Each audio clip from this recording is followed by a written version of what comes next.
Hello everybody, welcome to The Wonky Angle, where I talk about electronic music, both new and old. And today, it's time for Some Stuff I Missed, in which I go down some stuff I missed. Not all the stuff I missed, but some of it. Okay, so I might have let the previous roundup get a little out of hand, what with it starting to come a little closer to that 2-hour mark, despite not having any more than the usual amount of releases. So I at least made an attempt to strip this one back a little.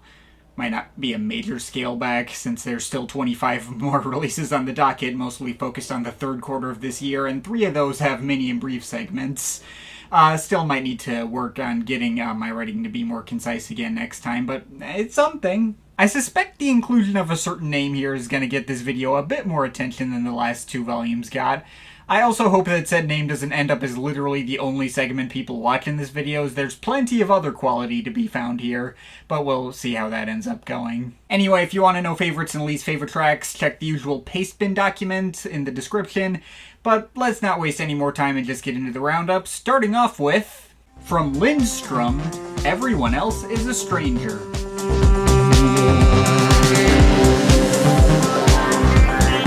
Hans-Peter Lindstrøm is a Norwegian new disco artist who I've known about for a very long time, ever since having found multiple singles of his through an iTunes Essentials playlist when I was in high school. I heard his tracks I Feel Space, the Contemporary Fix original single version, and Todd Turye's remix of Another Station. Love the hell out of all 3 of those, and used to bump them all the time when I was a teenager. Ton of nostalgia there. Although despite loving those tracks, I never actually looked into this guy further or sat through a proper studio album of his before, so when I caught wind of this latest project dropping, I figured this would be a good excuse for me to catch myself up on his other work and find out what I was missing. And I went back and heard his other previous albums so far. They all follow pretty similar spacey disco and deep house formulas, but here's my quick thoughts on them anyway. This is like what would happen if Giorgio Moroder tried to make an album with the scale and structure of a Tangerine Dream or Klaus Schulze project. It lived up to every bit of the hype people set for it. Way more ridiculous, goofy, and over the top with some occasional vocals that I guess I'm not crazy about, but still fit well into the sound of it. I guess there's some prog influence to the sound too, but I don't even really know how to describe it. A fun listen for sure though. Kind of has a more plain and straightforward electro-disco flavor, but the grooves are as strong as always. This one's a little mellower, with a very Röyksopp-esque electro-pop flavor, aided by a few standard female vocal guests. It's okay. This is kind of more like a regular old 70s Berlin School ambient record with much less in the way of dance grooves. It's nice. Which brings us to here. Say what you will about this guy, but he knows damn well how to put together some solid-esque disco grooves and isn't afraid to get a little cosmic or exploratory at times. And I do appreciate he's made sure to keep finding new twists on his sound to set each album apart. If you were ever sad that Todd Turye only ever released the one album, I feel like Lindstrøm really out to be on your radar. That said, this latest album doesn't feature any new twists on his sound that you haven't already heard before. It just shows him going back to the sound he does best and sticking to 4 lengthy Giorgio-style straightforward disco epics. There's barely anything to actually say about it. The first 3 tracks, Cyrene, Night Swim, and The Rind, are all just long, spacey disco cuts that all have really solid grooves and satisfying progressions. The Rind was probably my favorite, thanks to one particularly kick-ass drop right near the end of that track. And then the title track is a much more down-tempo-centric cut, kind of in the vein of his last album, but a bit more grooving than the stuff on there. It's nice and chill, fits with the other cuts, it all comes together in a pretty fun way. I don't know, while that is literally the full extent of what I actually have to say about the album, it's probably not going to be anything absolutely life-changing for people, but if you are looking for a straightforward but very solidly made, spacey new disco record, this will serve you well. I all around had fun with it. I'll give it a solid 7 out of 10. Next up from Mondoriviera, Frenton Cantolay.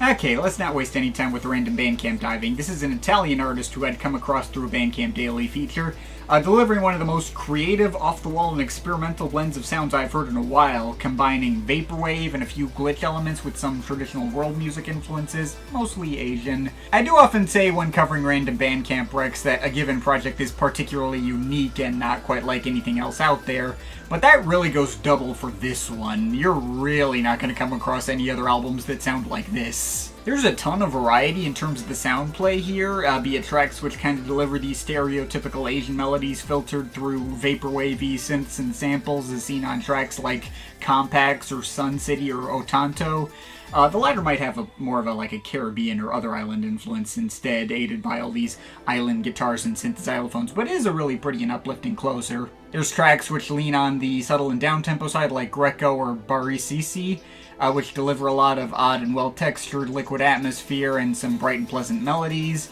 Or you can sometimes get tracks like the title track or Plutonium Baby Shower, which just hit you with these super impressive and imposing walls of loud and blaring 80s new age synths that just blast you in the face. The drop on the title track goes particularly hard, and sometimes you can run into tracks which just deliver some really weird or out-of-pocket idea, like Feel the Rain, which has all these blaring chopped-up sample manipulations of some kind of 90s or 2000s pop song rapidly switching into field recordings of dripping water and other weird blipping synth melodies. Or especially Marzaboto, which is just 5 minutes of nothing but a completely formless sea of glitches and experimental effects with zero melody or structure, but is so damn densely layered that you can't possibly look away from it. The sound design on this project is completely nuts, and it does always have a very tongue-in-cheek and goofy sheen to it, aided by some of the samples like that one on GIRL, where some random guy talks about being completely mind-blown by this smell he's randomly come across. It's kind of funny. I would understand if some of those more stereotypical influences scattered throughout and the intentionally cheesy approach to their inclusion might not be everyone's cup of tea, but man, this was one especially cool listen that I definitely have to recommend giving a shot. I think I'm just gonna barely let this get away with a solid 8 out of 10. Next up, from TURQUOISEDEATH, Say Bueno. While we're on the topic of bright and melodic stuff, albeit maybe with not nearly as out there sound design and a lot more sentimental, we got this project from British artist TURQUOISEDEATH that had been recommended to me a couple of times, and I'd also seen in a Bandcamp Daily feature. This album reminds me a lot of that Ratika Nayar project I heard last year, Heaven Come Crashing. It's pretty much the exact same blend of sounds, albeit I suppose being approached from more of a drum and bass background, with Nayar coming from more of a rock background, I think. There's a lot of focus on grand and open melodic atmosphere with a lot of post-rock instrumentation and of course tons of amen breaks and other drum and bass break beats, including features from artists like Astrophysics, Asian Glow, and Paranul, among others, to give the project that much more of a sentimental post-rock flavor. It's not a project that gives me much to break down. I did tend to get a bit more into the tracks later in the track listing, which got markedly longer and grander in scale, like Gesabel, Starfields, and Vertigo. The latter two of those have particularly big and explosive post-rock sections right at the end. Vertigo is mainly characterized by meandering ambience with 80s guitars and some sax solos, and Gesabel has a really kick-ass drop at the end with some kind of Eurodance-ish leads. And I did also quite like the closer Escape Your Dream and its focus on just straight ambience without any break beats. But aside from that, and maybe the track Dive, which is easily the most rock-leaning cut here, if not actually a standout in terms of my own enjoyment, a lot of this project kind of runs together and doesn't really give me much to say. But still, it is able to get its big grand emotions to carry across and make its expansive dreamlike atmospherics really immersive and well-enveloping. I don't know if it stood out to me to become a keeper, but for lots of people this is going to be a really big climactic emotional rush, and it's certainly well made for what it is. I'd say it's worth giving a shot. Solid 7 out of 10. Next up, from Natural Wonder Beauty Concept, Natural Wonder Beauty Concept.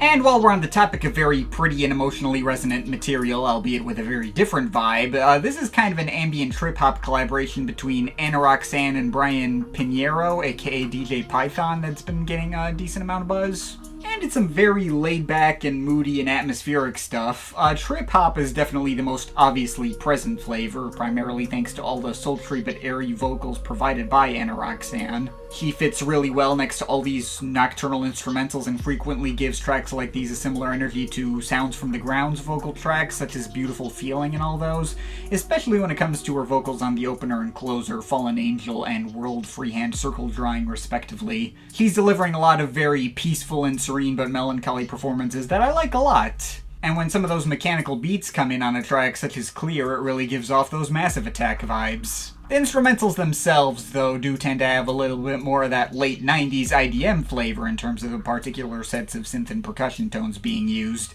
The percussion in particular feels very tactile and gentle, especially when it goes up against a few of the Boards of Canada-esque melodies or artificial intelligence-era synthpads on tracks like Sword, although they're often being arranged in some particular ways that remind me more of classic 2000s dubstep, especially as seen on cuts like Young Adult Fiction or Driving. And there's also some really nice instrumental cuts along the way, such as the Veil 1 and 2, which strip themselves back a lot more, providing minimal piano samples and synth bass on the former and some marimbas and guitars on the latter. Also, the title track switches things up and brings in a whole bunch of amen breaks for a classic atmospheric breakbeat track, which is fun. I will say the album as a whole does maybe have a bit of a tendency to fall in the background for me, and there is one track called 3 where DJ Python comes in to sing for a moment, and he is nowhere even close to as evocative or expressive a singer as Roxanne is, even if they do have some kind of neat interplay. But I can see this album hitting me in kind of the same way that India Sky Project did earlier this year. That had better tunes, but this album has a much better command of its atmosphere. If you're just looking for something lower stakes to chill out to with those nocturnal trip-hop vibes, this is definitely worth spending some time with. I'm overall feeling a 7.7 out of 10 on it.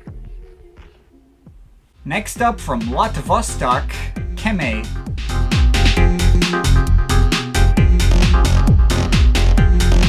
Another nice little Bandcamp find. Here's a minimal techno artist from Honduras who put out his debut album via a small-time German label called Contrapunkt.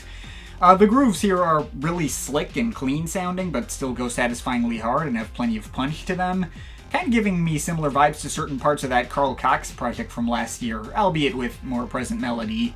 It sounds like the kind of project that would have been well-reviewed and spread around by outlets like Pitchfork in the 2000s. In a good way, though. And it's decently well-varied, too. You can get tracks which have much slower stomping beats and wiry melodies, like on Walking Colors or Experimental Experience or the closer Molo Jack, going up next to much faster-paced and exciting minimal techno mixes on tracks like X4X4 or Velocitric that really get me pumped up. And there's a string of longer cuts in the second half that are all really nice and have some cool evolution to them, like Solar's evolution from straightforward tech house into something a little more garage flavored, or the more grooving Mr. Finger's deep house bass lines of Goza, which also develops some really nice sparkling melodies near the end, or the unnerving but driving atmosphere of Prisma, or the fittingly propulsive F-Zero, which does have some really effective build-ups and payoffs. Lots of solid stuff. Not to say the album's a winner across the board, there are definitely a bunch of cuts that don't really stick out to me, such as a stretch in the middle from the off-kilter Luciano to the plain ambient house of Wake Up to the filler interlude Falling. Those tracks all felt rather sluggish and ended up losing my attention for a bit. And the opener, Analyzing Brain, was also kinda weak. It set the tone of what you were getting to from like a sound design perspective, but its wiry filtered lead pads only focus on like a single unchanging chord and got kinda grating with repeat listens. I feel like this album probably would have benefited from a bit of editing down and tightening up. At 14 tracks adding up to 80 minutes of material, it can get to be maybe a tiny bit much and not leaving me wanting to come back to it as much as it could have. But still, there is a lot of promise here for sure, and between the across-the-board rock-solid production and the instantly likable grooves provided by all the best moments, I'd say there's more than enough here to co-sign and to say is worth giving a shot if you're in the mood for some no-nonsense minimal techno. I'm overall feeling a 7.5 out of 10 on it. Next up from Jonathan Kirby, Safe to Disconnect 2.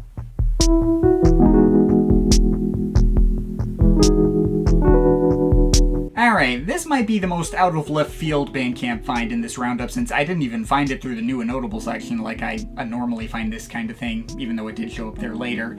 I just found it recommended to me automatically when I scrolled down at the bottom of some other random IDM artist's page. I can't even remember which one. And I thought, hey, this is advertising itself to be a mix of lo-fi new age and house material with a few jazz and soul influences. That tends to be the kind of thing I would like. I actually wasn't sure whether or not that would turn out to be something that I would end up highlighting in this roundup. It looked to be so unassuming and low-stakes background music-y on the surface.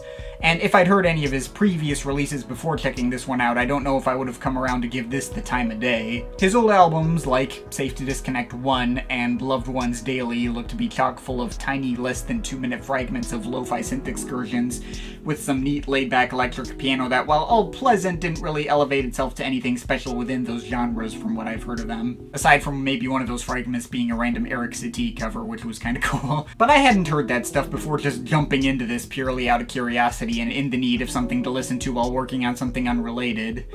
And it actually turned out to be excellent. Like, just hitting the absolute perfect note I look to in lower stakes comfort food music, and ending up surprisingly really easily replayable. It certainly helps that the 15 tracks on this project are a little more fleshed out into slightly meatier 2, 3, 4 minute cuts that add up to an experience that feels more like an actual album than a collection of random sketches. Also featuring a little more extra texture like tablas and other Indian-influenced instrumentation, or like little 70s Hammond organ sounds as seen on tracks like In the Dark, Curry Row, or Walk on Music for the Sun. But the compositions themselves, despite being so simple, are also instantly likable and easy to get into.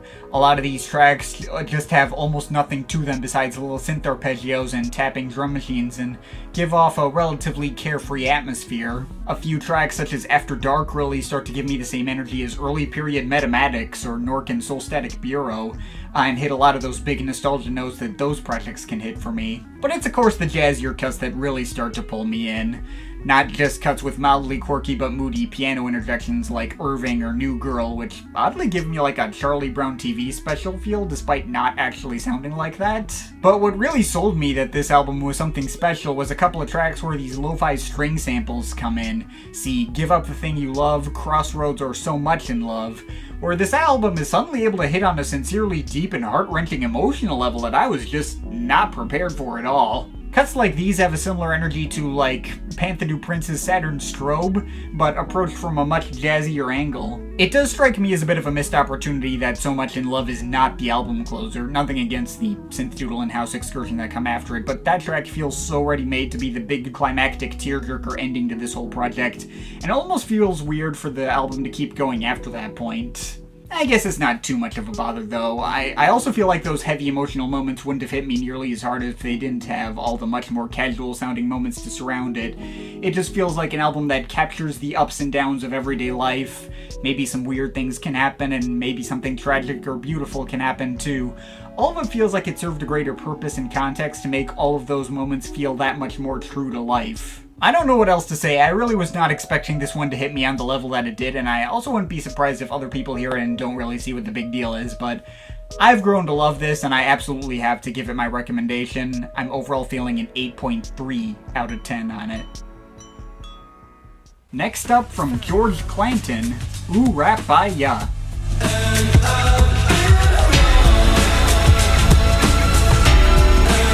Okay, George Clanton is a producer based in LA known for combining elements of vaporwave, acid house, shoegaze, trip-hop, 80s power ballads, and synth-pop and grunge all together at once. And yes, George Clanton is apparently his real name and not just a riff on the frontman of Parliament Funkadelic like I thought it was. He started out just making vaporwave under aliases like Mirror Kisses and Esprit, but once he put out his album 100% Electronica in 2015, it started incorporating those more eclectic influences did he really start to gain traction, and even more so when he released his second album Slide in 2018, which got enough buzz to the point where even Fantana was covering it and giving it big props. Also, Ryan from Not Real Music recently made the bold claim in a bracket video with Buffalo Staple that he slightly preferred Slide over Jamie XX's In Color, which that is crazy high praise. As for myself, I like the album and understand the appeal, though I don't love it. It's very impressive on a production front. It does take a lot of talent for an album with a sound that's suffocatingly dense and overbearing to also convey that much of a sense of spaciousness.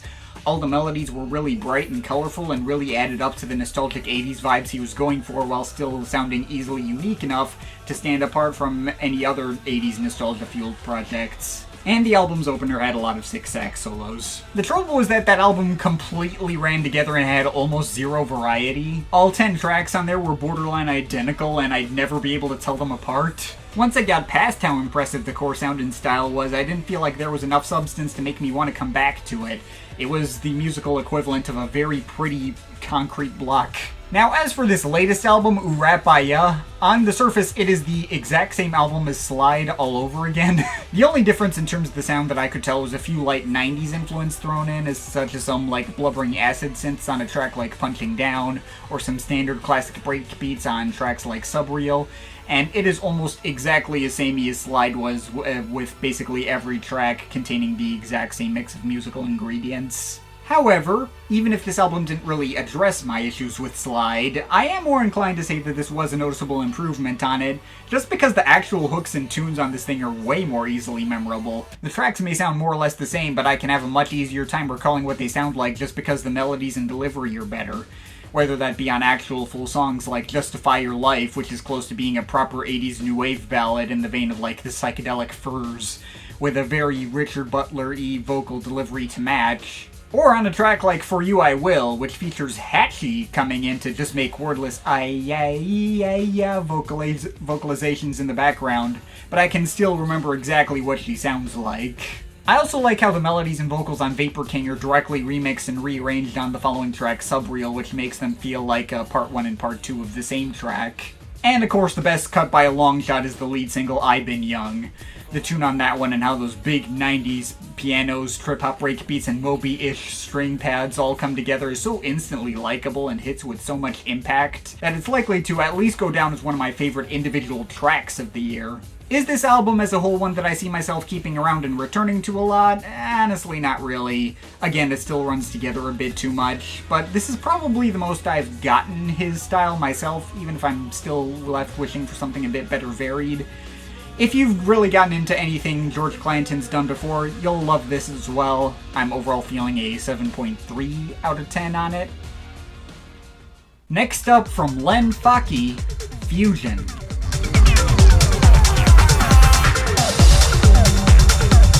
Len Faki is a Turkish minimal techno artist based in Germany who's been at it since the very end of the 90s and got a steady following off the promise of lots of loose singles and EPs he put out over the years, as well as running a techno label called Figure, but he's only now releasing his debut album here. I had never heard of this guy until I saw this in the new music section of iTunes and got morbidly curious after seeing its meaty track listing of 24 tracks stretching over the course of 2.5 hours. A massively sprawling double album with the first half supposedly focusing just on straightforward techno and the second half getting marginally more experimental with more house, ambient, or broken beat.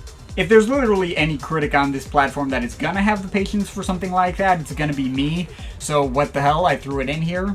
And, I did have fun with it, but as you might expect for a debut album with this many tracks, it can absolutely be a bit of a mixed bag. The first disc, as advertised, is pretty much just all super straightforward techno, and some of it is great. It starts out really strong with tracks like Tor 8 and Yantra delivering lots of super clean and slick, satisfying beatwork going up next to light but driving melodic acid progressions. Other tracks like Gamma Alternate Mix and Astra really allow the thumps of those kicks and bass heavy beatwork to sink in with lots of heaviness. And there's some tracks which deliver a slight twist, like the more organic and twanging groove of Space Cowboys 1, a term for straight-up melodic progressive house on Hymn in the Name of Freedom, which gives me some triumphant Deadmau5-ish vibes, despite a really rough intro with some ugly-sounding pads. But best of all, Friedrichshain Funk sounds absolutely beautiful, with all its samples of fluttering harps going up next to some break beats, a much more colorful and lively and attention-grabbing track than pretty much anything else in this disc. Though there are also a number of misses throughout this half, tracks that get pretty tedious in one note, such as Temple or Blackjack or Round 422, literally one note in Temple's case. Sexuality My Reality delivers a hook by saying the title over and over, which I guess is technically memorable, but I don't know if it's for the right reasons. And Solar, well, not bad, makes for kind of an anticlimax finish to the disc that undercuts what should have been a really obvious finisher in the track it immediately followed. The second disc promised to get more interesting by pushing him out of his comfort zone more, and it definitely delivered on that, though just as unevenly in execution. It starts out really strong with 2 alternate ambient versions of tracks from the first disc, which are both even better than the original versions. Hymn in the Name of Fantasy puts all the best melodic elements of its namesake into a much better textured broken beat kind of track that features none of the things I didn't like on the original. And the darker Gamma The Other Side creatively flips its companion track into a cavernous ambient IDM kind of cut. There's 2 more remixed sequels in that same vein. Space Cowboys 2 takes out the funky bass line of part 1, but turns this track into this cool electro-hip-hop beat. And Shri Yantra provides a much more atmospheric spin on Yantra, which is equally as compelling in its own right. But in between highlights of these, you also get a bunch of attempts at like old-school house-inspired stuff that end up weirdly unpleasant and unflattering, like Waver or Make You Scream, or It's Time to Move Your Body, which had potential to work with its nice Chicago house cowbells and synth chords, but that repetitive ass hook held it back. And of course, I would be remiss if I didn't mention Don't Be Stupid Day, which is one of the worst things I've ever heard. It's just a time-stretched narration from what I hope is some kind of, like, ironic comedy sketch, talking about how we need to invent a dedicated day to remind each other to stop doing stupid stuff over a really lumpy and awkward loop of minimal percussion that never goes anywhere. Not only is it musically half-assed and the voice grating as hell, I don't know why you would base an entire track like a sample like this one, but the core sentiment of it sounds like absolute hell to me. As someone who uses the internet every day, I really do not think the world would benefit from a day for people to be even more empowered to be annoying smug assholes. Absolutely terrible track on every level, I hate it. At least the album ends pretty strongly with a bunch of really solid and interestingly moody experimental ambient leaning cuts in a row. Halide Part 1 features a bunch of super melancholy pads and delicate but grooving organic beatwork, and Part 2 switches over to an equally moody mix of minimal techno beats and eerie blipping melodic synths.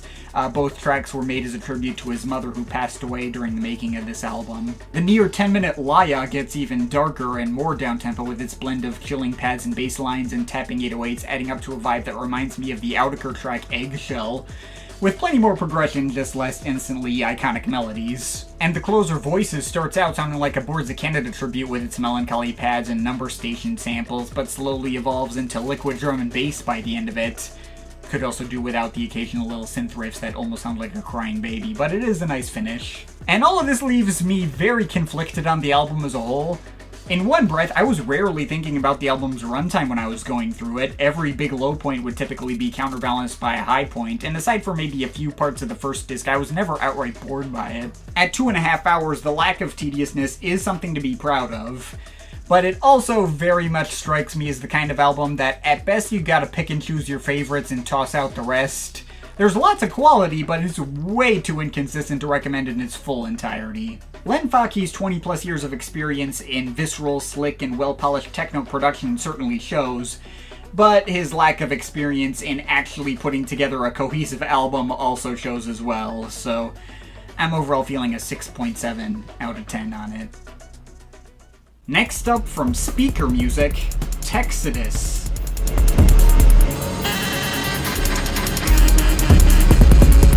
Alright, Speaker Music is the alias for DeForest Brown Jr., ex-American theorist, journalist, author, and experimental artist currently signed to Planet Mu. He really got people's attention when he put out his sophomore album under the name in 2020, Black Nationalist Sonic Weaponry, an experimental techno and footwork record that is as bluntly politically charged as a record in that vein can possibly be, featuring occasional long samples of hard leftist and black socialist diatribes going over lots of abstract beatwork and free jazz influences, with track titles like these that very much do not dance around the issues they're addressing.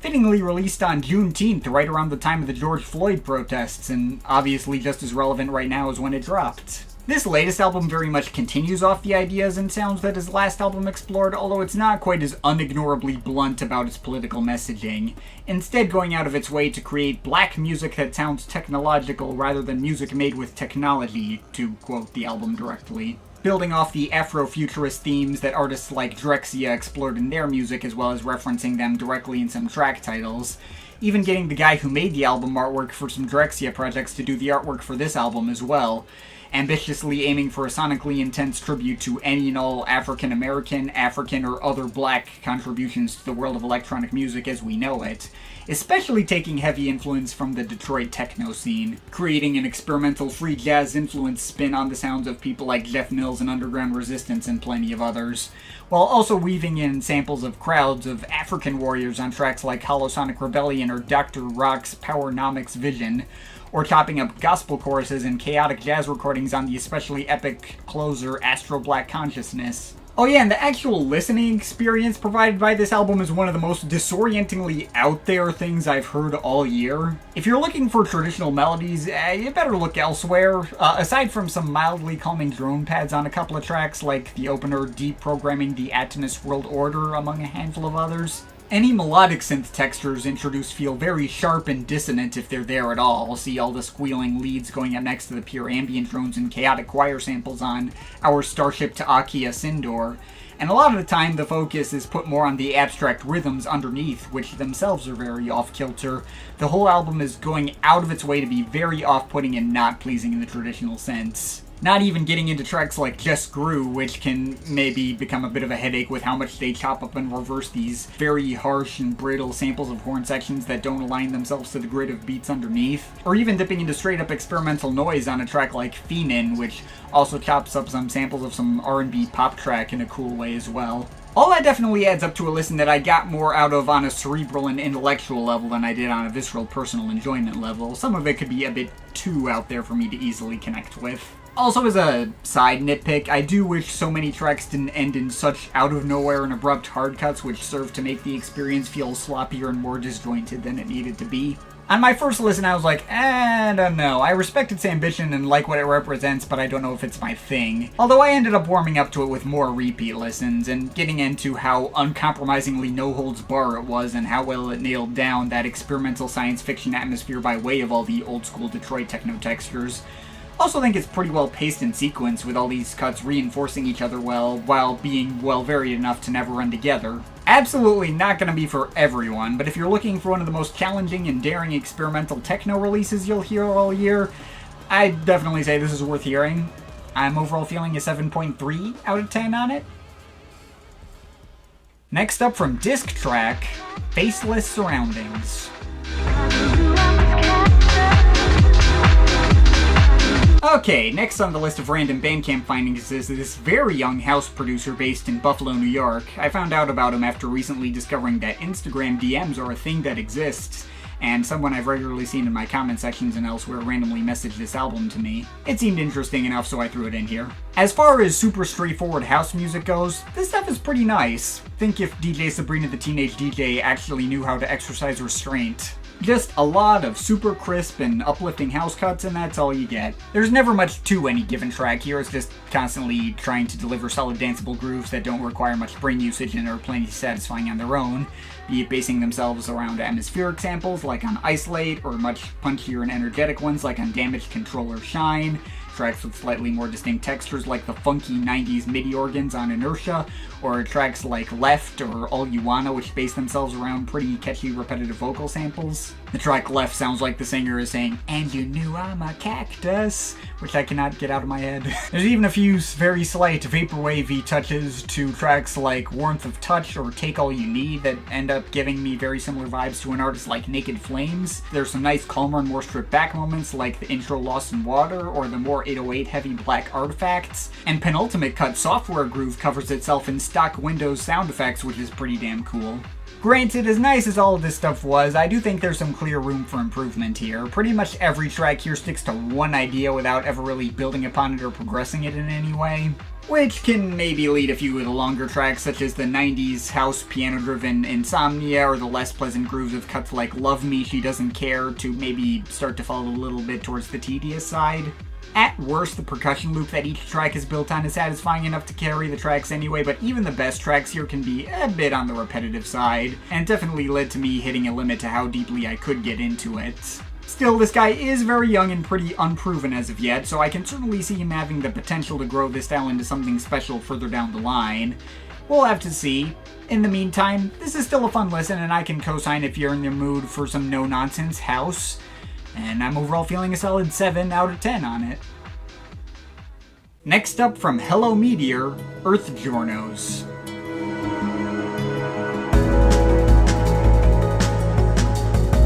Hello Meteor is an ambient new age producer based in Seattle who I've come across a number of times while randomly Bandcamp diving over the past couple of years. Guy isn't exactly a household name, but he's got a super dedicated cult following, and anytime he releases a new project, he can comfortably get a crowd of 500 people to instantly drop their $11 on it. And he often drops several albums in a year, so it's not uncommon for me to see a release of his show up on the page for top-selling ambient releases.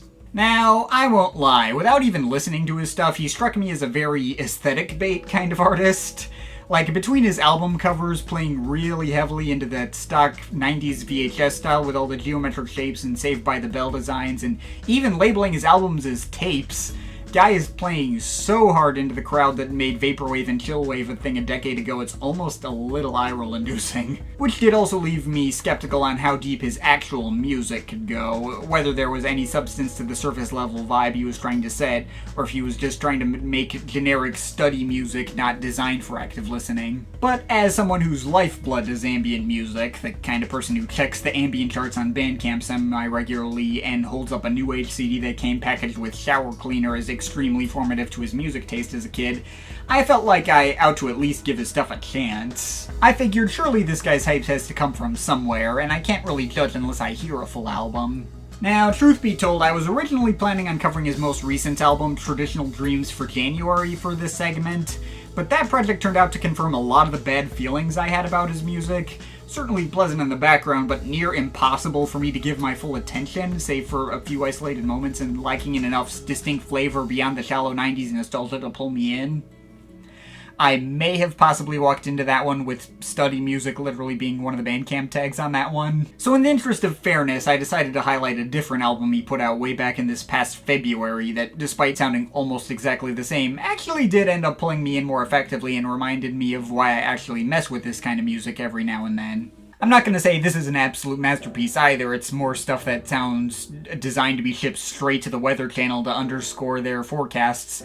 Pretty much nothing in the way of hooks, all the instrumentation is MIDI programmed, including the fake acoustic drumming on every track, and it's nothing but chill vibes. Also, everything is mastered pretty quietly. I find myself having to turn up the volume to hear everything clearly enough. But at the very least, a lot of these tracks still do well to nail down the vibe and aesthetic they're going for while having more than enough texture to keep me interested. A lot of these tracks are built around expansive ambient pads, acoustic guitar textures, and kalimbas that add up to plenty of refreshing and organic vibes, done especially well on tracks like Agrarian Zones, the title track, or especially Estuary Moon. And the drum patterns across the albums are actually decently complex and lively for what they are, apparently taking some influence from math rock. And the VST used for the drumming ended up not bothering me as much as it could have and just fitting into the 90s new age style the album was going for. The album does have its share of forgettable filler tracks as well, and it does all culminate in a fairly pretty but anticlimax drone piece at the end in on-world acclamation, but those just fall in the background and allow the standouts to carry this thing more, especially this run of 3 tracks in the second half. Solar Break starts out with just one little bass rumble that actually carries more stakes and menace than anything else on the album, and builds into a solidly emotional and expansive ambient piece. Mare Nubium Syndicate has easily the most bite and punch to its percussion patterns with some cool squelchier synths. And Imported Narcotics brings in all these jazzy pianos that I thought were particularly cool. I don't know how much more interested I am by what I've heard of Hello Meteor's work to want to look into him more, but there is an art to making this kind of new age background music, to make it feel sincere and get the right emotions to carry across without everything feeling like a shallow marketing gimmick. And at least in the case of this particular album, I think it worked well. Between the consistently well-textured mixes, even in the least interesting moments, and the greater emotion and passion put into the higher points, I think there's just enough here for me to be feeling a 7.3 out of 10 on it. Next up from Blank Banshee, 4D.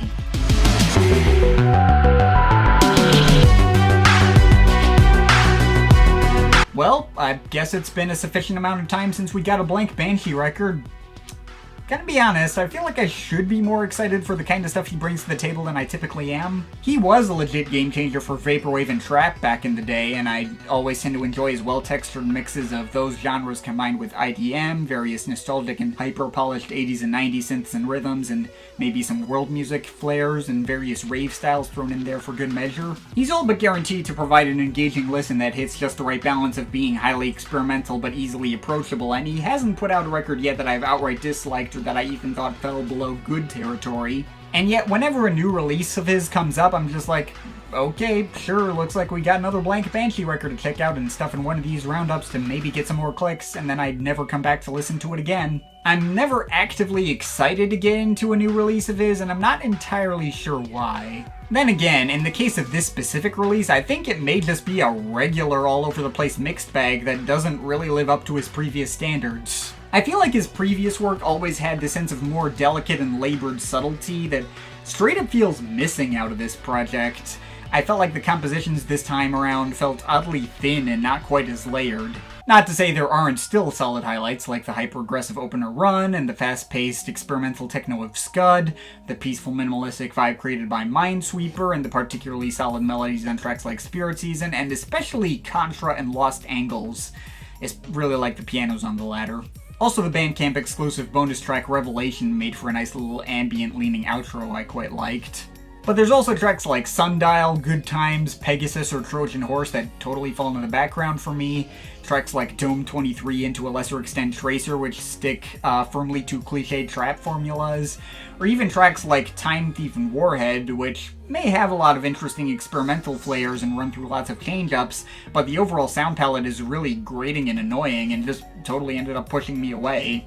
I don't know, it's not a bad project by any means, it's still likely to resonate with his core fanbase, and I guess credit is still due for the handful of high points that were able to click with me, but there was always this sense that it was neither leaning enough into his usual strengths, nor going far enough out of the box or straying from his usual formula to really stand out. It feels like some kind of half-baked transitional effort that doesn't go all the way. I'm not gonna say Blank Banshee may have ever been a huge favorite artist of mine to begin with, but this just does not strike me as the best he can do.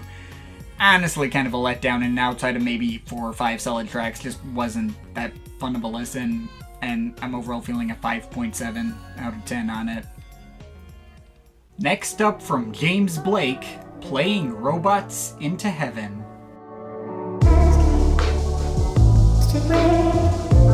Oh, and speaking of artists I always wanted to like more than I think I actually do, I've covered James Blake once before back in the Volume 7 roundup, but to summarize, he's one of those artists who I've always respected more than I've actively felt the urge to listen to on my own time.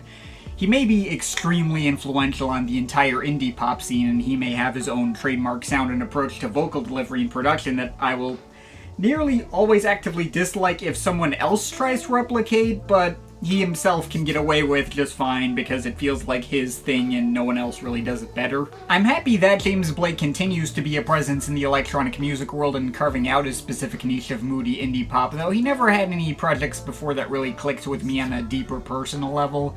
I'm one of those fake fans who got into a more mainstream-friendly record like Assume Form over one of his more actually indicative classic efforts like his self-titled or Overgrown. I'm perfectly happy to let him have his place and continue to be more other people's thing than my thing. Or at least that's what I would say before this latest album, which if I didn't know any better may as well have been designed to appeal to me specifically. James Blake has always had just enough electronic influences where I felt like he could fall within my format, but this is easily his most electronic-centric release yet, actively making abstract experimental glitch pieces, OG dubstep breakdowns, and full-on house and garage anthems and everything. And since this is technically where his background is based in, see any of his really early EPs on R&S Records, this swerve effortlessly complements the style he's already built up over the past decade plus, and remains perfectly true to who he is as an artist. In fact, it's so natural that it feels like this was his real comfort zone all along. And it's really damn good. Like, it instantly became my favorite album of his. Especially when it comes to the opening 3-track stretch, this little run of tracks from the melancholy but steadily building pianos and drum machines of Asking to Break, to the more lively and energetic beatwork and brooding evolutions of Loading, paying off into a full-on electro house banger in Tell Me, the drops on that track go unbelievably hard and I was completely not prepared for it at all. These first 3 tracks fit perfectly together and reinforce each other so well, like the whole run is just one giant build-up and payoff. God damn, is it so good. Shout out to Dom Maker from Mount Kimby, who co-produced all 3 of those, as well as 2 other highlights later on. Low-key the MVP behind-the-scenes guest collaborator on this thing. The rest of the album is a lot more scattered, with tracks kind of standing on their own as islands, but there's still a lot of cool ideas here, and it gets pretty damn out there in some parts, like the off-kilter trap beats going up against chopped-up soul samples on He's Been Wonderful, the minimalistic experimental percussion building into fast-paced sampled rapping from the Raga Twins on Big Hammer, or a track like Night Sky, which almost plays out like a Flume track with all these wonky synth melodies going up against a chipmunked vocal sample placed right in front of the mix. Honestly, not a fan of the sample on that one, but it is a cool idea at least, and that not executed poorly. He also brings in some standard house and garage cuts as seen on Fall Back and I Want You to Know that feel very laid back and having a lot of nice breezy atmosphere. There's one track that sticks more to the kind of style you might have heard on Assume Form in Fire the Editor, where Blake just delivers his most straightforward vocal performance over some warm guitars and hip-hop beats. There's a really nice little sort of interlude piano ballad in If You Can Hear Me, which is way more quiet and stripped back than anything else on the album, but hits a real solid emotional note. And the title track and closer is nothing but a completely ambient modular synth excursion with no accompaniment. Honestly makes for a solidly haunting yet cathartic finish to the whole experience. Yeah, I think this album as a whole might just barely push itself into grade territory for me. He may not exactly be charting a new path that's unlike anything you've ever heard before. This is a good time to be making this kind of album since these throwback dance styles have been really popular and trendy as of late. But it doesn't feel like he's just chasing the trend either. It feels like he wanted to just step back and have some fun returning to his roots, but also put forward the greater effort for all the usual deeper emotions and vulnerability he always brings to the table to still connect. For it to still feel very earnest and personal to him, while simultaneously, quite frankly, beating the actual current mainstream electronic producers like Fred Again, Skrillex, and Disclosure at their own game in a lot of moments. I was not at all expecting this album to connect with me on the level that it did, but shit, I'll take it. This is the first time I've come away from a James Blake album and felt like I could actually see myself wanting to come back to it or hang on to it longer term. So I'm feeling a solid 8 out of 10 on it. Next up from Park Zero, The Burning Sky as Our Campfire.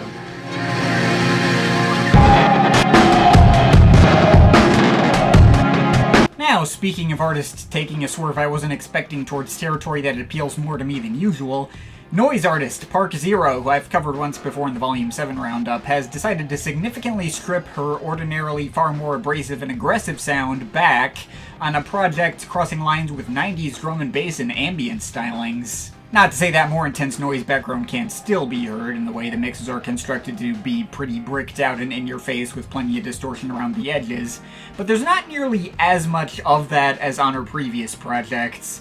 It's way more easily approachable than anything else I've ever heard from her before.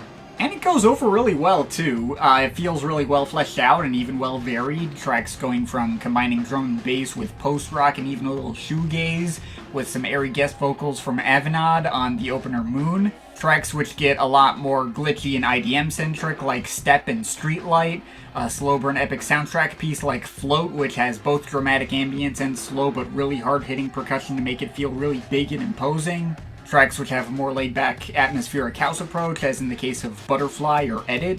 The latter gets particularly glitchy and even has a whole section at the end sampling some jazz soundtrack pieces and a whole passage of movie dialogue where a lawyer talks to another character about possible defenses for murder that I thought was pretty cool. And there's also big ambient-leaning epics which have especially strong drawn-out build-ups and hard-hitting triumphant payoffs as seen on Sun and the closer Pharaoh that make for very good use of their extended lengths. I wouldn't say there's a major miss in the track listing or a cut which didn't add something unique to the overarching whole or felt out of place. All these tracks are really well made as standalone individuals, but sonically and thematically make sense together. With that said, I do have my issues with the album as well.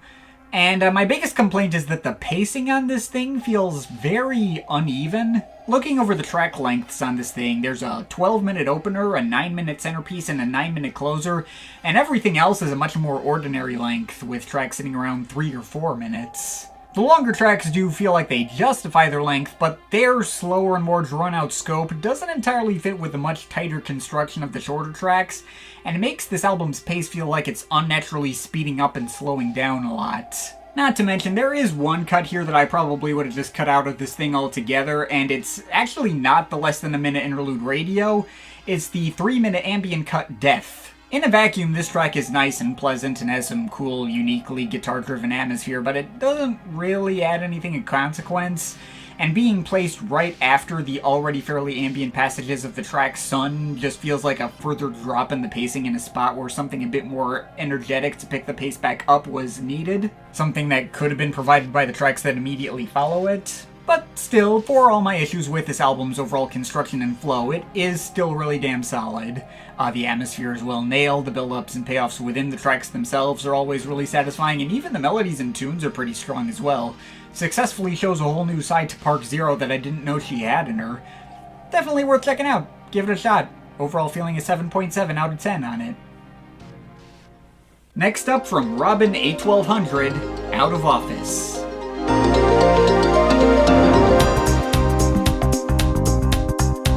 Alright, got a new project from Robyn A1200. Been a few years since she's put something out, though this album just picks up from right where she left off and delivers pretty much exactly what you'd expect if you've heard any of her previous material. Solid tunes made entirely out of retro video game sound fonts and MIDI patches, hoping to recapture the nostalgic vibe of old PC games from the early 90s and that kind of thing. I don't think it's as strong as her 2018 debut, certainly, but I do think it's a step up from her last album in 2020, Formula Maintained. It did take a little bit to really get going for me. The opener Protologic was cool and had a lot of neat 80s horns and interesting progressions, but also the inclusion of these deep-voiced wordless vocals didn't really complement the track that well. And there are a number of tracks here that didn't really elicit strong feelings out of me one way or the other, including Coco, Booters, and I Get It. But once we got to the solid tune of Grey Tell Me, followed by Wistful Ambience, which really only describes that track's opening minute before breaking into something much funkier, did I start to get pulled in a fair bit more. Also quite liked the tropical overworld theme Trip to Brazil, and its more house-flavored counterpart XVVZ, the bouncier synth-funk of Rockars, the slower banging 80s hip-hop influenced In a Romp, and the more dramatic final song, which fittingly gave me like some Final Fantasy type vibes. Also ended up messing with the remixes tacked on at the end more than I was expecting. Her more house-centric self-remix of Protologic wasn't any better or worse than the original, but R3's remix of Coco and Dust Hill Residents' remix of Final Song gave both tracks a lot more sense of energetic propulsion that the originals didn't have to the same extent, and ended up becoming solid highlights for me. But yeah, overall, this is another solid effort from Robyn. If you've liked any of her other work in the past, you'll like this as well, and if you're in the mood for some retro video game soundtrack stuff, it'll do you as well as always. Worth giving a shot. I'm overall feeling a 7.3 out of 10 on this one. Next up from Spunkshine, This Supreme Experience.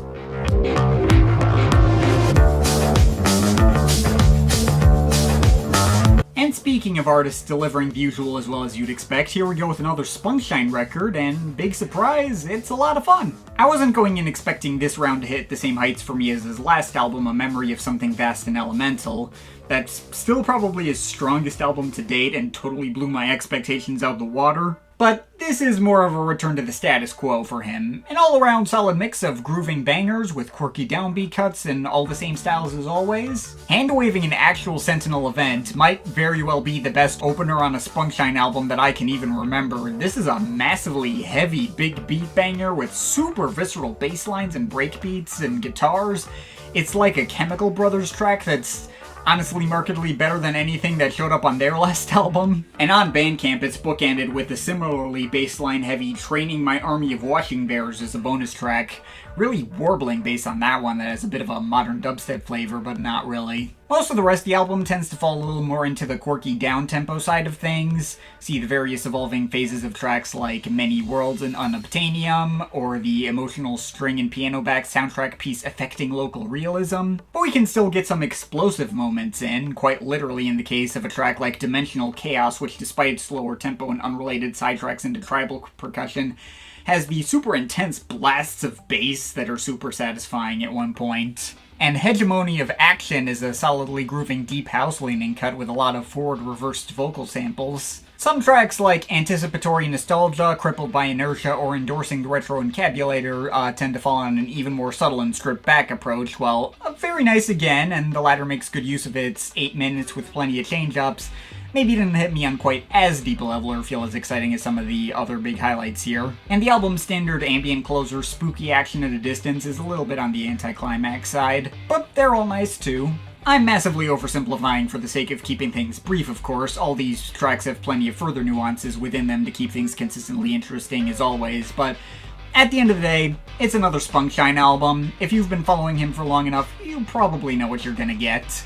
The production is great, the grooves are solid, the atmosphere is solid, the melodies are solid, the pacing is hit and miss, but I kind of expect that from him.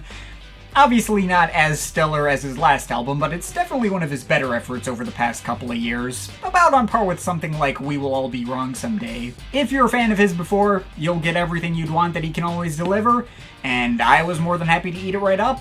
I'm overall feeling a 7.7 out of 10 on it. Next up from ALEPH, SEPULCHRE.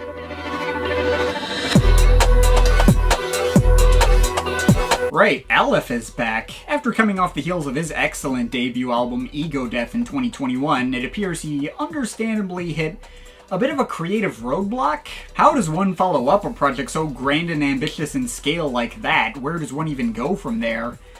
It took him a while to settle upon something, but it appears he chose to go the same route that Hudson Lee went when he put out Reflex Angle, to deliberately lower the stakes in order to relieve himself of the creative pressure to go so big and ambitious. So he dove into his archive of unfinished tracks, which he'd previously personally referred to as his sepulchre, tomb, where shelved tracks go to die, and he revived the demos as well as some newer stuff and combined it all together into a new collection of dance music, which was a lot more straightforward than what he'd done before. Truth be told, when I first heard the album, I initially found it to be a bit of a letdown. I'd gone in expecting something on the scale of his debut that maybe was different in tone, and ended up not feeling like proper review material. But that's obviously not to say he isn't trying as hard or still showcasing the same level of talent for putting together this kind of material that he had before. He may have said that he was moving away from an internal narrative structure to guide him, but it does still kind of feel like there's some of that anyway, as all these tracks feel like direct continuations of one another and flow extremely tightly to the point where this album could borderline feel like a single continuous piece. There is unsurprisingly less variety on display here than Ego Death, but there's still just enough to keep things interesting enough, ranging from house to garage to ambient and whatever else. Highlights include the piano-driven modern classical intro Motion in Descent, and its sort of companion Unfolding Light, which sounds like it brought in a small string ensemble or a convincing synth imitation thereof, and got particularly epic. I found myself really getting into the stripped-back garage and OG dubstep-influenced grooves of tracks like Gradient and Helix, and that one really big build-up on high def. The track Phanerode Time has a lot of really nice bleeping melodies. If You Want is a really solid house tune that makes for a great companion and payoff to the build-up provided by a track like Below Ground, which is a dead ringer for Untrue Era Burial. There's plenty of nice stuff all over this album, and all of it came together for a sufficiently satisfying listen, which proved that ALEPH can lean entirely on his chops for making dance music without the need for big, overarching concepts to make a solid album. Is it going to change your life? Probably not, but if you've enjoyed his stuff before now and don't mind the more chill and lower stakes approach, it's definitely worth giving a shot. I'm overall feeling a 7.7 out of 10 on it. Next up from Steve Cobby, The New Law of Righteousness.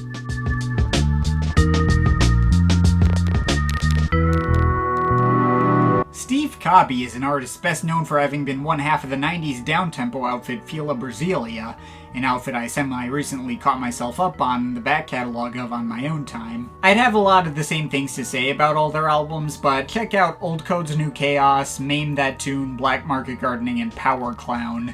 Those were my biggest favorites. Now, Fila Brasilia hasn't released a full album since the mid-2000s, but unbeknownst to me until I started doing some Bandcamp diving and randomly came across this, Steve Cobby has been regularly self-releasing a whole bunch of solo albums in the years since, starting in 2014, and now with a catalog as extensive as his work with Dave McSherry was. I think this is now his 10th solo record to date. I haven't heard any of his other solo projects beyond this latest one here, but this pretty much just sounds like any other Fila Brasilia record.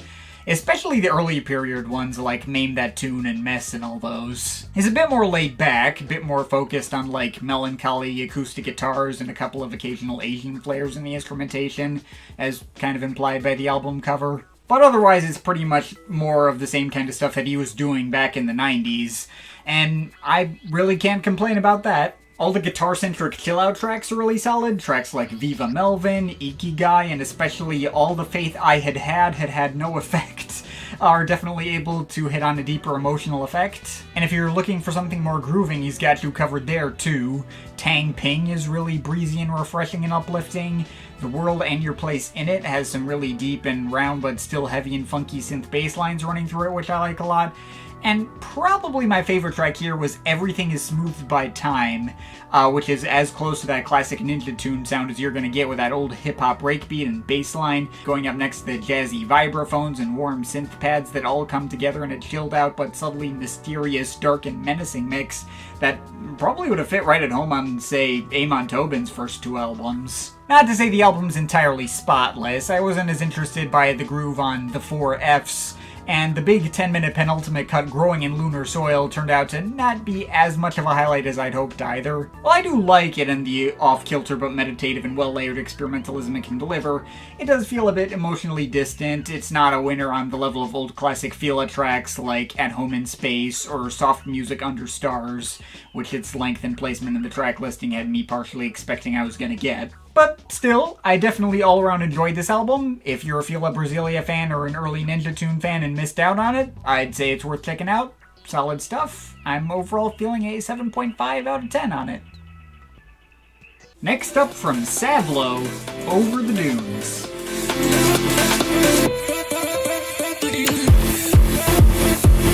Alright, this is a random recommendation that one of my regular commenters sent to me via Twitter. Apparently this Australian DJ is a friend of his in real life, but he was telling me that it reminded him a lot of that most recent Disclosure album, and it's going to end up as one of his favorites of the year. It seemed interesting enough, so I threw it in here.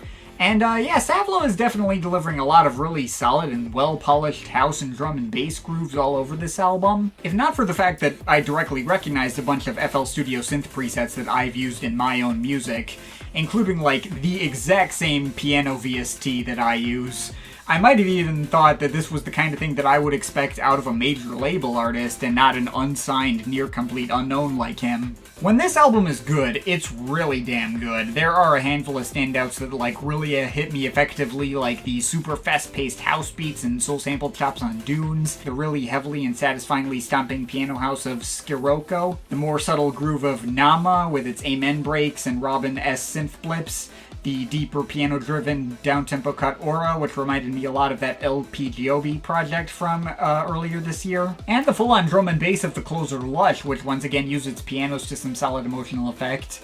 It may be a piano sound I use a lot, but there's a reason I've always gravitated towards it. The production across the rest of the album is just as solid as on those big highlights, but I did pretty frequently run into various elements that maybe wouldn't be as much to my taste and could take me out of the experience a little bit, such as the addition of all these modern hip-hop vocals. See, a track like Pressure, which oddly gives me like mild Travis Scott vibes, or especially two tracks near the end in the more Latin-flavored Castaway, followed by the track 3 Style, which features full rap verses from this guest rapper named Pugsy. And not gonna lie, I wasn't really feeling his verses. He's all convinced that he's gonna be a big star someday, and he's loose like a cannon, and he really wants you to know that he doesn't give a fuck about things, because he says it like 4 times. He doesn't really elevate the track. Also, while I'm at it, the Opener Prisms had the potential to be a big highlight, but I also found all those click-clack-plat ad-libs that repeat through the entire track to be a little annoying. And hearing SVVLO's producer tag at the beginning of every single track,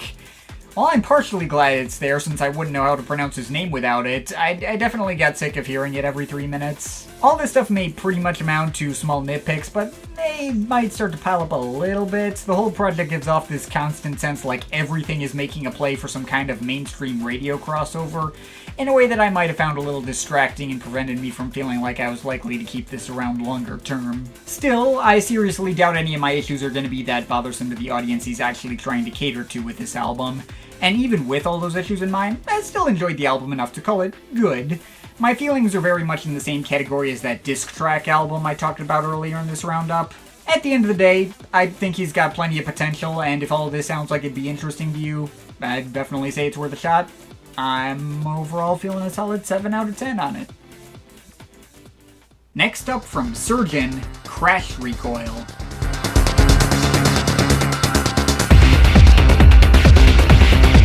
Surgeon is the alias for English techno DJ Anthony Child. He's been at it since the mid-90s and releasing on various different labels including Trezor and his own imprint Dynamic Tension. And this is his 9th main studio album to date. This is one of those artists I'd heard about a number of times but had never actually sat through a full album of before.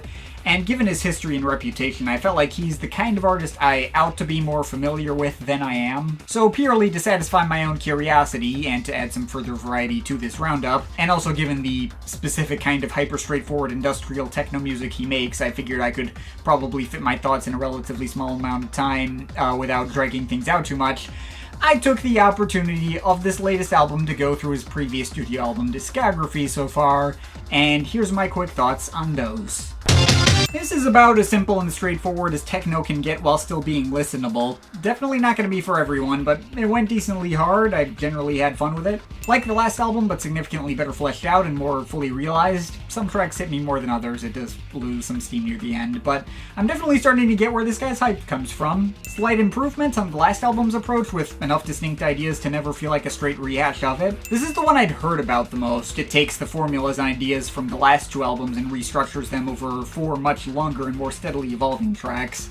Well, the first of those is just 2 disconnected shorter tracks stuck together, but same difference. As far as I can tell, this is widely considered to be his best work, and I might agree with that sentiment, even if not by a super long shot. His first self-released album, Through Dynamic Tension, less interesting than the last 3 albums, but the grooves are as visceral as always, and the last 3 tracks still make it worth the listen on their own. Ooh, this one combines his usual style with some IDM and dark ambient flares. One of his strongest efforts yet. A continuation in the more abstract direction his last album took, and it's fine enough, but this mostly fell in the background. A return to the techno status quo of his old Tresor releases in the 90s. It's fine enough, though not as strong as those older ones. Which brings us to here. Yeah, this was a fun little marathon. I pretty much got exactly what I expected to get. Nothing really mind-blowing in the greater scheme of the genre outside of some of his 90s classics having really helped set the standard for what people look to capture in no-nonsense, straightforward techno like this.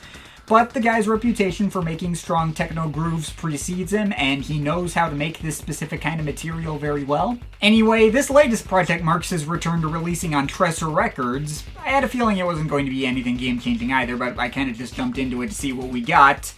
And it may not surprise you to hear that I have very little to say about this latest album. However, it is really damn good. Easily his best since Breaking the Frame. Apparently this project collects material he was developing specifically for live sets, and he decided what to include on the album based on what got the biggest crowd reactions.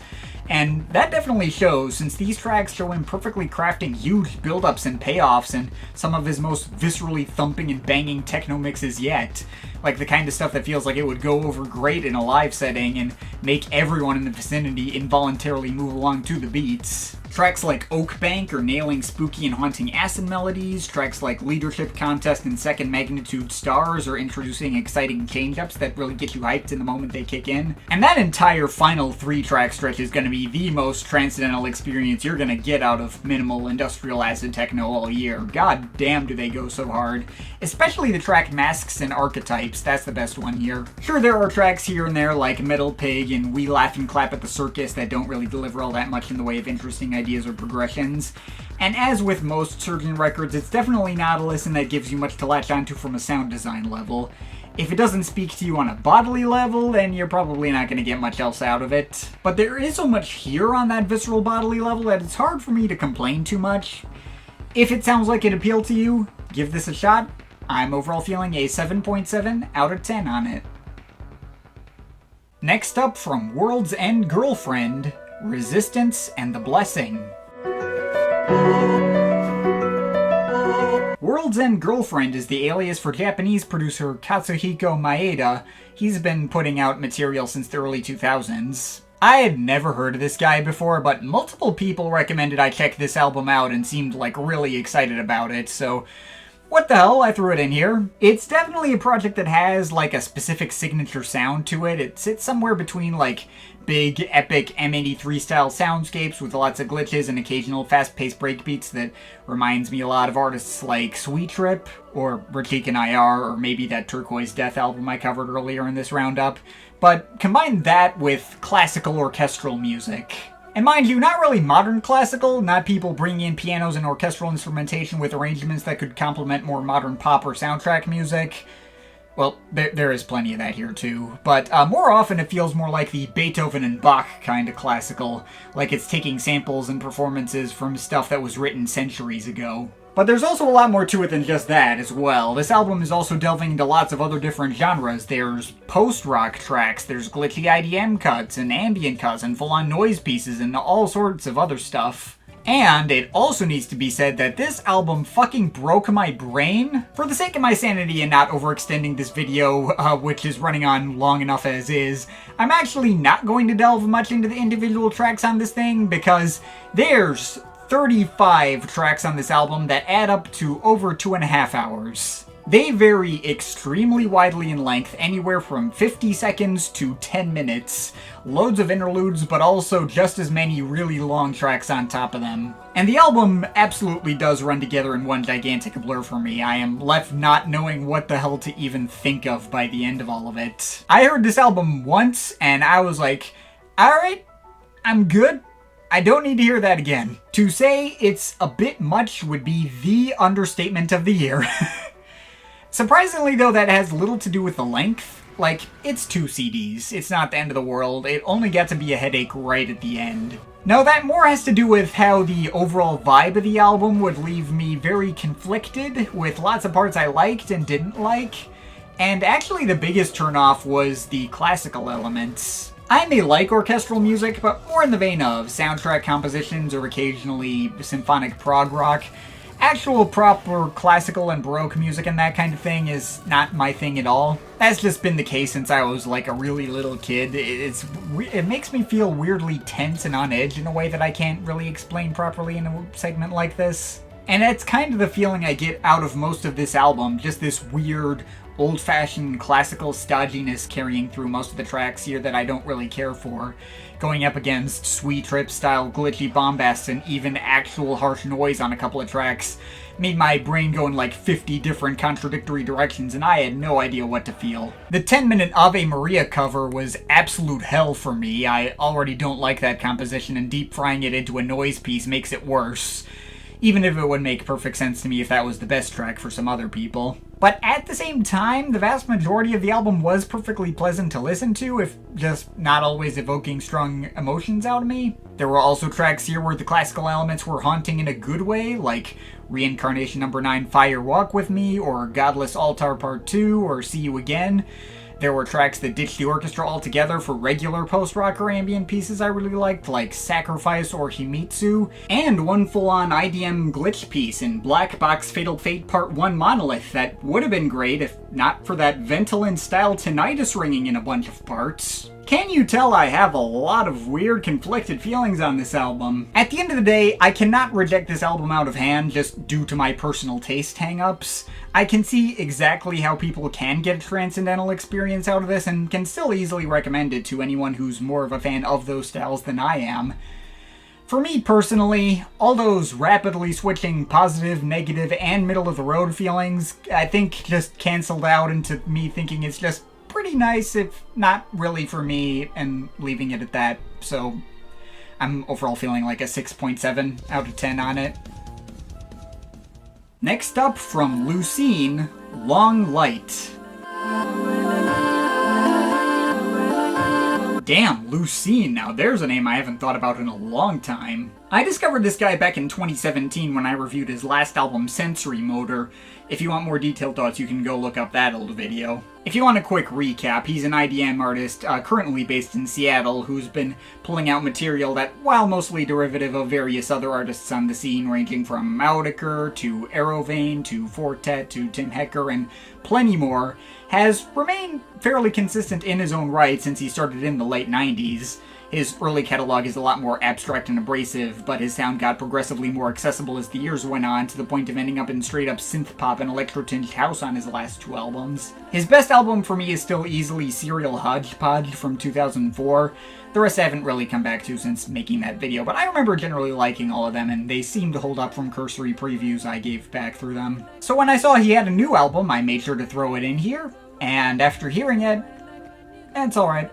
It more or less continues off the glitch pop and minimal house styles of his last album, though takes them in an even more stripped back and minimalistic direction with perhaps some slightly more abstract twists. On paper that sounds cool, but in execution a lot of it is based around arrangements that don't really go anywhere interesting or striking, while also lacking the poppier hooks to lean back on. Not to say there aren't still highlights anyway. The vocal layering on Come and Go is extremely pretty and reminds me of Serial Hodgepodge's opener, easily the best track here. And the second best is the closer, Double Take, which gives me like early Panther du Prince vibes in its mildly organic textures and solid tuneful bass line. And there's other good moments too. Plateau has a cool post-rock build-up, Rafters is all clarinets, which is interesting. Faceless has some expansive ambience, 0 to 60 has a decent vocal hook. But there's also poppy vocal tracks that ended up much too bland and flavorless, like Dreaming, Home, and the title track, and some minimal house grooves that just kind of fall in the background without doing anything of note, like Transonic or Cut and Cover. The latter kind of reminds me of rival consoles in some parts, but that might be a bit of a stretch. I don't outright dislike anything on this project. All of it is very nice and pleasant even in its worst moments, and there are a few individual moments worth hearing.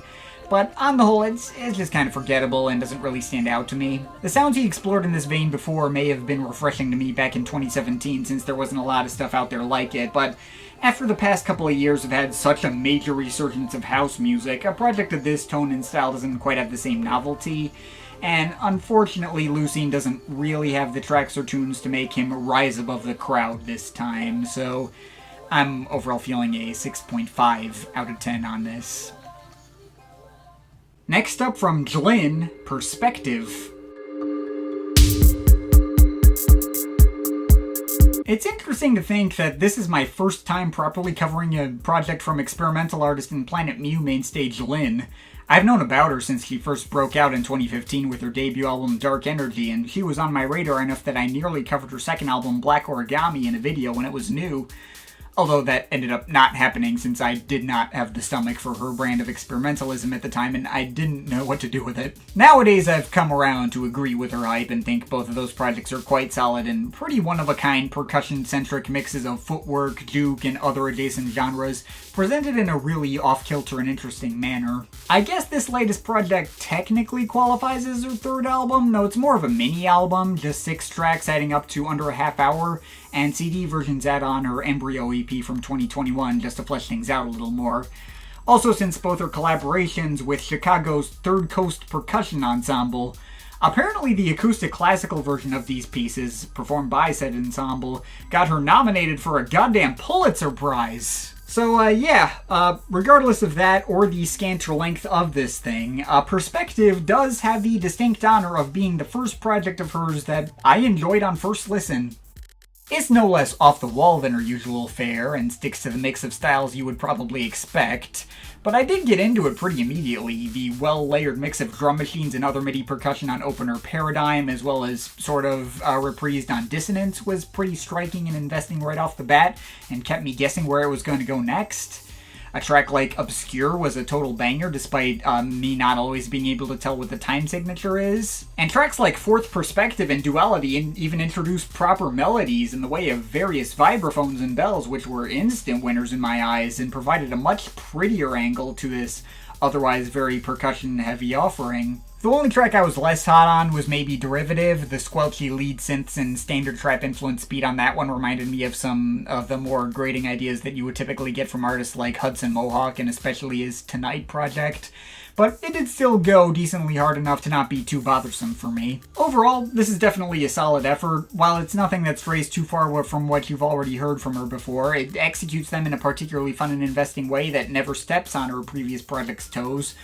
One could even say that it provides a new perspective on her usual style. I am overall feeling a 7.7 out of 10. Next up from Aphex Twin, Blackbox Life Recorder 21F, In a Room 7 F760.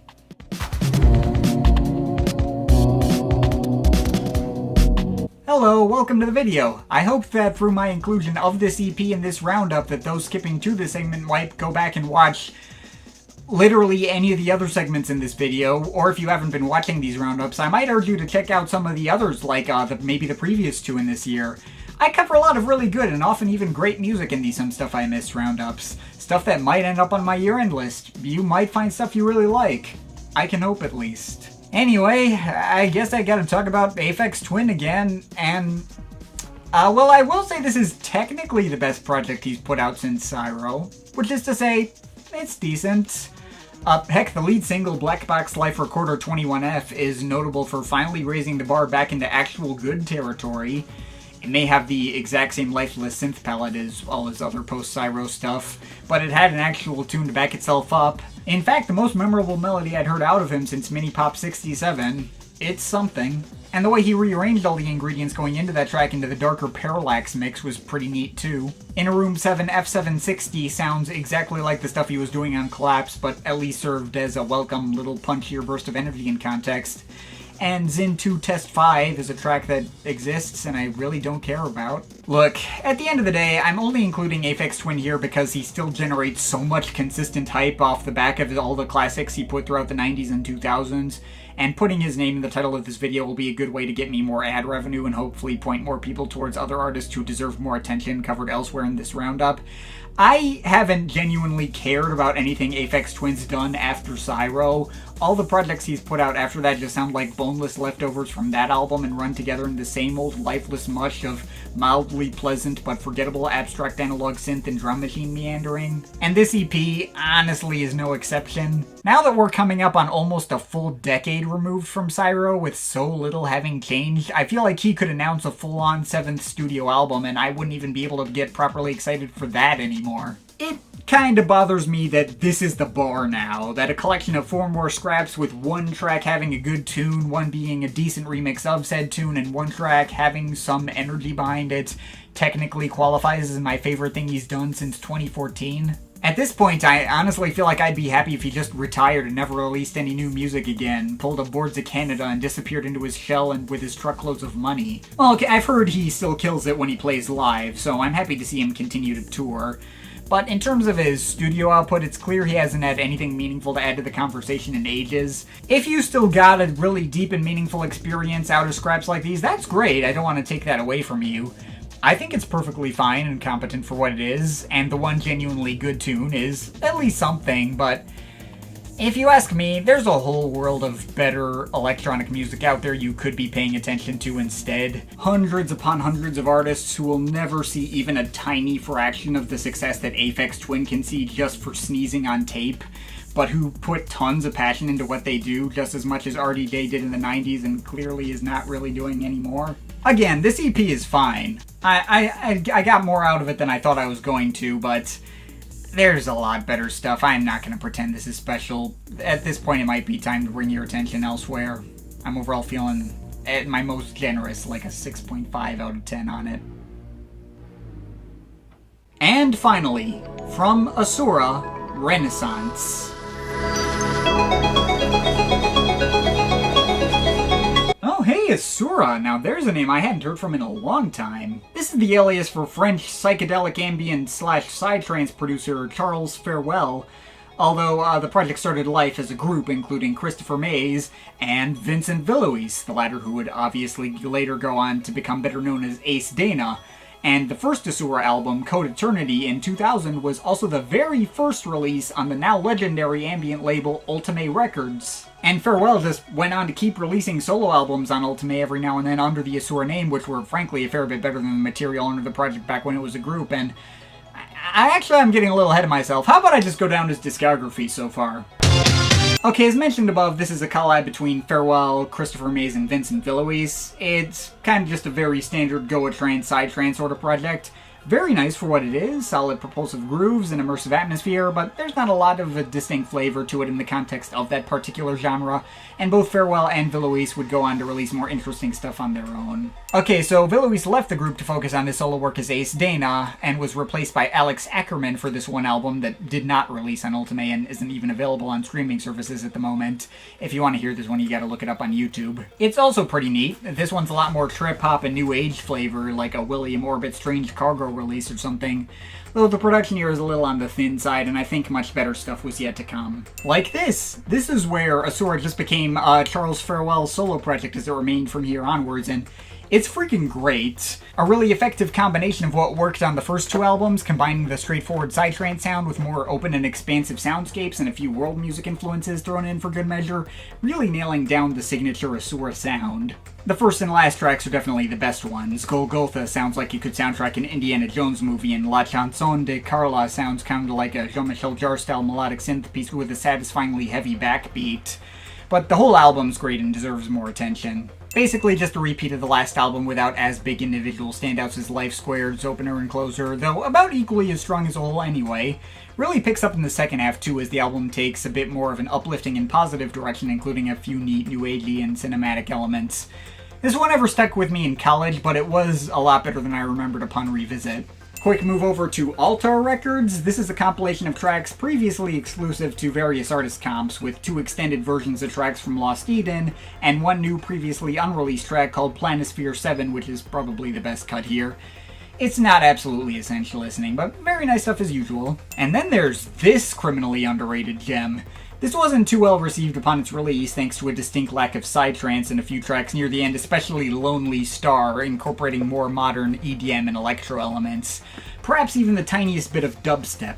I, however, think those elements were really well implemented into his most expansive and space-oriented record yet, most preoccupied with big 70s synth pioneer-inspired soundscapes. It's at least equally on par with Life Squared for me. And one last half compilation on Altar Records featuring both previously released and unreleased material, including a remix he did for the Bhaktas. It lives up to its title and album cover, makes for a good addition to his previous album with more expansive Jar and Vangelis-inspired soundscapes, with even more significantly present EDM and modern trance influences. In a good way. I skipped this when it came out due to not being a proper album and recycling old tracks, but man did I sleep on it, it's really good. Which brings us to here. It's been such a long time since this guy's released something. If you count Atmosphere, then it's been a good 6 years since his last project, and if you don't count that, then it's been nearly a full decade. But he's finally returned with this self-released project here. Obviously not on Ultimate, though Villois did design the album cover for him. I can't say I entirely knew what to expect after this long a time out of the game, but as it turns out he's pretty much picking up right from where he left off with his other releases on Ultimate. In fact, it's basically a combination of the sounds of all his previous Ultimate projects. There's some of the straightforward classic psytrance as seen on Life Squared and Code Eternity, here shown on tracks such as Starchild and the big 11-minute centerpiece Metempsychos.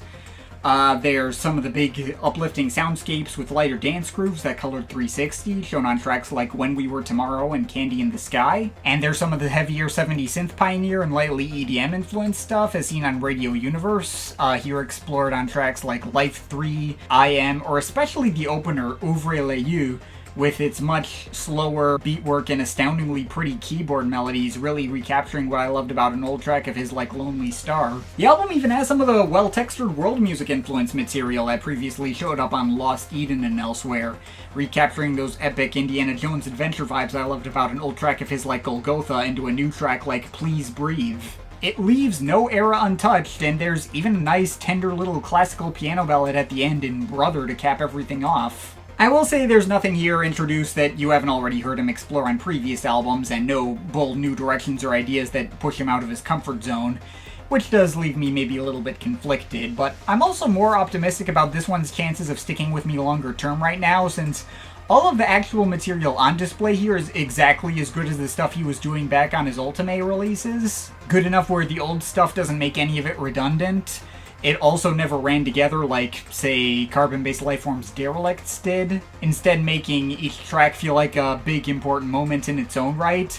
And with how much variety of ideas from old albums were repurposed here, it ends up feeling more like a grand culmination of everything he'd learned and explored as an artist up to this point. Heck, if you've never heard an Asura album before, you can absolutely just start here and be able to understand his entire appeal. It might even be the easiest starting point into his catalog yet. The longer I sit with it, the more I'm sold on this one. As far as big legendary Ultimate mainstays making late period comebacks, I think this might sit up there with Solarfield's Hourdom and Ace Dana's A period as among the best we've gotten, and I'm overall feeling a solid 8 out of 10 on it. And that's finally it. That's the roundup. But of course, this is all just my opinion. You can feel free to disagree with it, but I'd like to hear your thoughts, so leave the comments in the comment thing down there. Shout out to my Patreon supporters, they're awesome people. You want to add yourself to that list, link to my Patreon is in the description. But yeah, that's pretty much it. That's all for today. See you next time.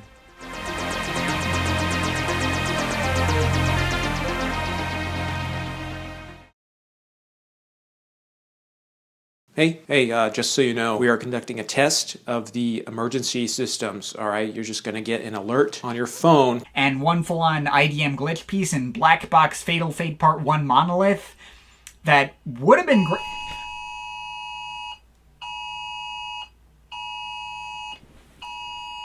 Oh, Jesus Christ.